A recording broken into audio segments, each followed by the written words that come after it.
Hey, there he is, James Dobney, a registered home inspector. Nice to see you. It's been a while. Yeah, it has been. Good to have you back. Glad to be here. We've got lots of people to talk to you, obviously. A very popular segment, of course. So why don't we begin with Scott, who's in Oliver. Good morning, Scott. How are you? Good morning. How are you? And happy Mother's Day. You Thanks, too, Scott. Yeah.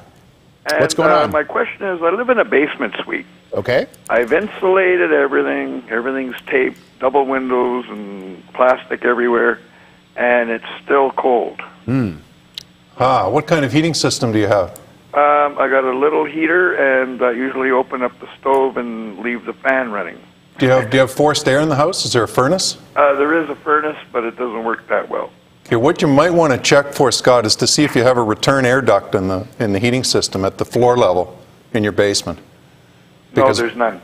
Okay, what happens is that if the cold air is up at the at the bottom, and if you don't have a cold air return in the basement, you're not drawing the cold air off the floor. So talk to a heating contractor and see if you can add one. It's usually not that tough, and it makes a big difference in a basement. Okay, that's probably it. Okay, Scott, Well, thanks thank very you much. Okay, thanks, Scott. Bye-bye. And does it make a difference if the basement is built? Because some people's basements are a little up higher than sort of a step-in basement. Does that make a big difference too? Well, it can if it's up higher and if you're not sheltered, if you're getting the prevailing wind, it can be colder that way. Right. So in the ground typically is going to be more sheltered, but it's usually the heating system that's the problem. All right. We have an email, and this email came into us, and we're looking at purchasing a home that is on a septic and well water. Should we find a person who specializes in septic inspections, or would a regular home inspector be fine? And that's from Janice. I would definitely get a specialist in a case like that. Septic systems they can be very expensive to fix. There's a lot that can go wrong with them. They're not really designed to last the age of the house. So when they start getting 20, 25, 30 years old, if they haven't been maintained properly, there are going to be problems. And a home inspector is going to be doing a visual inspection. They're going to be just looking at things. To get a proper septic inspection, you need somebody who specializes in it. They can come in, they'll be digging, they'll be taking the cover off the tank, looking inside, checking the runs, etc. So in fact, I would say if you have a house with a septic system and you're only going to get one thing inspected, the house or the septic system, I would go with the septic system. Are they still very common? Oh, in most of BC, absolutely. Oh, really? And anytime you get into rural areas, even on the Lower Mainland, when you start getting up the valley, you're going to see them. So there are lots of septic systems in BC. Okay, let's move on to Princeton and say hey, good morning to Keith. Good morning, Keith. Yeah, good morning. Hi, Keith. What's your question for James? I've got a mobile home that isn't on a foundation. It's up on blocks, and then there's been an add-on put onto it the same size as the mobile home. I don't believe there's any insulation under the floor, and I wanted to know what your opinion is of sprayed-on foam insulation underneath the house.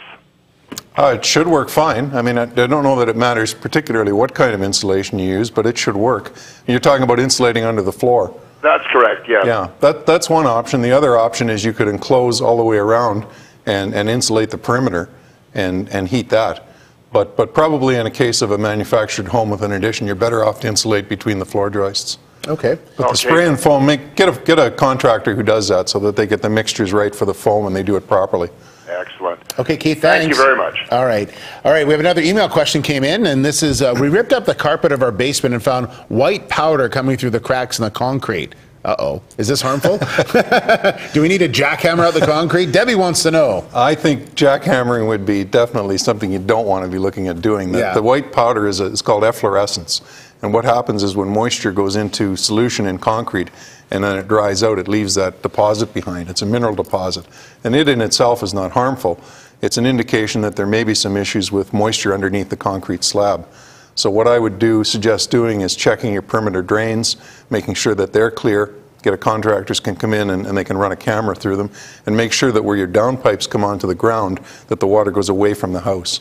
Now, as we get into the area where it's spring, sort of going into summer, although the way the weather is right now, you never know, what kind of things should people be aware of? And the reason why I ask this is because I started up our hose system a year and a half ago, and there was a crack above, and our hose went above our garage and then down the wall. Yes. So all of a sudden I thought it was raining outside. I walked out and it was just everywhere, and it was a big mess. Well, that's a good one. And if you've forgotten to, or if you have turned off your water and drained your lines in the before winter comes, then you should be fine.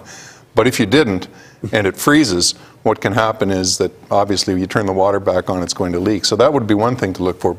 Even if you did turn it off, make sure when you turn it back on that you're in the house and that you're looking for signs of leaks. Another thing in the spring that I find is that people have ignored their outside of the house pretty much completely, and decks and stairs, and checking for rot damage and for moss on them, the fact that they're slippery.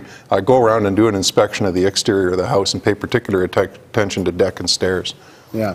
All right. Well, we appreciate your time this morning, and it was a lot of great questions answered, and I learned a valuable lesson about making sure you check your lines before it happens. A little.